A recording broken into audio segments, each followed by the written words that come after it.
I'm Ashley Fish, a watercolour artist and surface pattern designer from New Zealand. Today I'm going to show you how we can create intricate patterns like this one using two apps, Amaziograph and Procreate, and then pulling this into Illustrator. So I'm in Amaziograph and I'm going to open up the hexagons and make my brush a little bit smaller. You can see that as I draw it shows the repeat for you, which is really handy to be able to preview as you are sketching. I'm just going to do a quick sketch to be able to demonstrate this to you.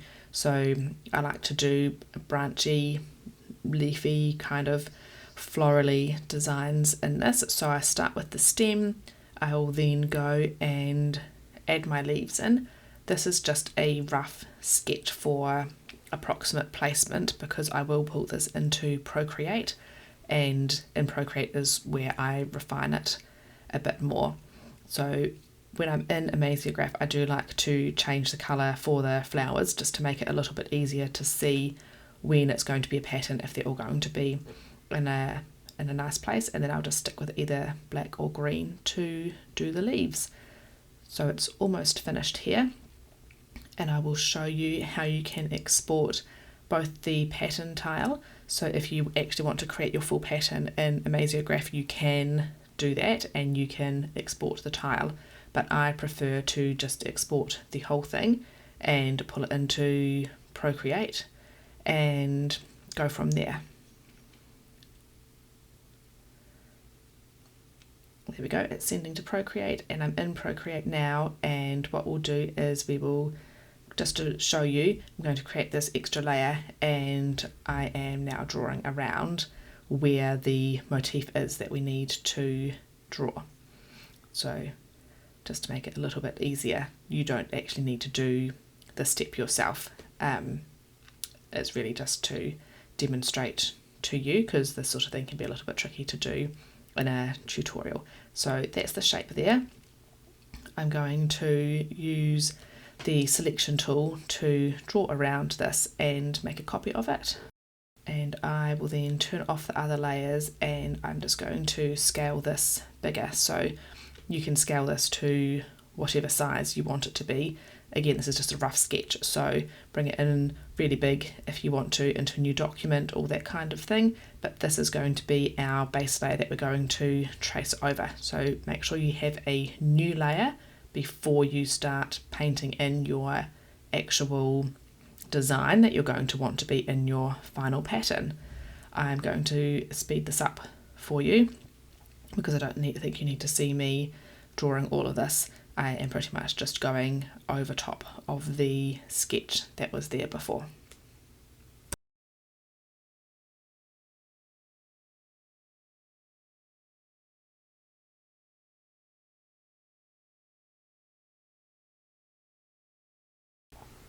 Now that I have all of the main elements drawn in, I'm just going to make sure that I can't see that bottom sketch layer anymore, and then I'm going to go back and fill in any gaps that I've missed, draw some extra details on top and that sort of thing, and make it look pretty ready for a pattern. Again, this is just a super quick version for a tutorial for you to demonstrate how we can use this fun process of going from Amaziograph to Procreate to Illustrator to create these intricate patterns that are all connected together.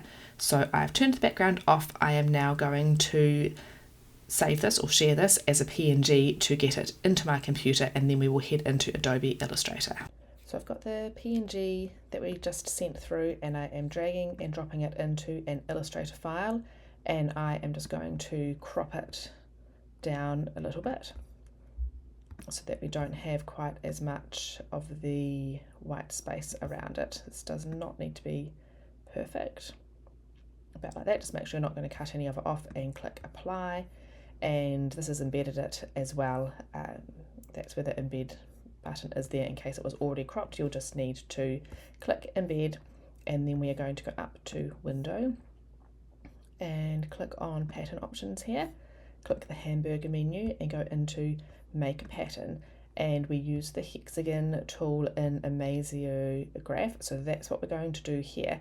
And now the kind of tricky bit essentially is adjusting the width and height to get it to line up perfectly. So if you click in, you can actually just hit the up and down arrows to get it to kind of move gradually like this. So let's just try that, and then the height we need to hit the down arrow to make it shorter. So that's kind of about right. I think the width was actually a bit bigger than this. I think it was around about like this here. So what we need to do is we need to make sure that this flower gets tucked on top of this one here, which we can't really do in this area here too much, but you can see how that fits really nicely together. Obviously you could do a much more intricate drawing. This is just quite simple for the tutorial. So I'm going to press done, and I'm going to pull the pattern swatch out, and you can see that it's quite big, but what we want to do here is we want this middle one here to be on top of this one. So I'm going to double click in to get just this middle one, and I am going to press Shift Command and the right bracket to pull that on top, and just have a look and see anywhere else. So this one here is the same, so we want to do the same there and pull that on top of there, and this one down the bottom as well.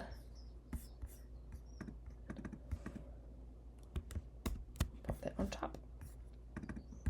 There we go, and there we have the pattern. So like we did in last week's tutorial, we need to turn this bounding box here into an artboard. So the easiest way to do this is to go into your layers panel and open up this group, scroll down, and then you have this path here. So I'm going to click just the path and copy it, and then I'm going to do Command 9, which will turn it into an artboard. The other way that you could do that, I'll go Control Z to undo that. The other way to do it would be to make another copy of it, change it into a colour. Let's go with this colour here, and come over to the left and grab the artboards, and then just kind of pop this in the corner, and it will snap itself into place, and then you have an artboard created there as well. So what we can do now is just grab all of this and drop it back into the swatches panel. I'm going to press M for marquee and just double check to make sure that it all works nicely. So now to save this, we need to make this blue area just a little bit bigger so that we don't have the white line when we go to export. So to do that, with all these PNGs in the way, I'm going to go to the layers panel and come down, and we can see it's just here. So I'm going to select it, and then the blue dots down here, I want it to be just on this one here. I'm going to press S for scale. I'm going to drag it slightly bigger. You can see that it's bigger than the artboard. It doesn't need to be this much bigger, it just needs to be 1 pixel bigger, but that's a bit easier to show you. And then you can export it. So this is artboard 2, this is the original one when we opened the document, and this is number 2. To check that, you can come over and just click artboards. So artboard 1, artboard 2, and we will go File, Export, Export As, and I normally just save it as a JPEG.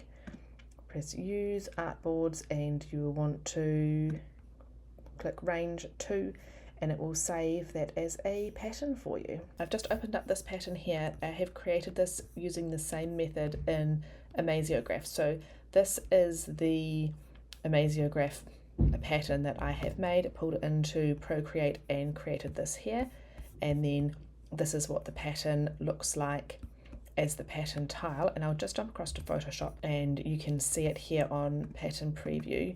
I can just change the scale down, and you can see how it really hides the repeat quite nicely when you've created it in Amaziograph, so that it all fits together beautifully. I hope that has been helpful for you. Before I go, I want to share with you that I have a whole heap of free surface pattern design resources for artists like you. You can find these on my website, ashleyfish.com. We've got all of these ones here. I am always adding new ones in.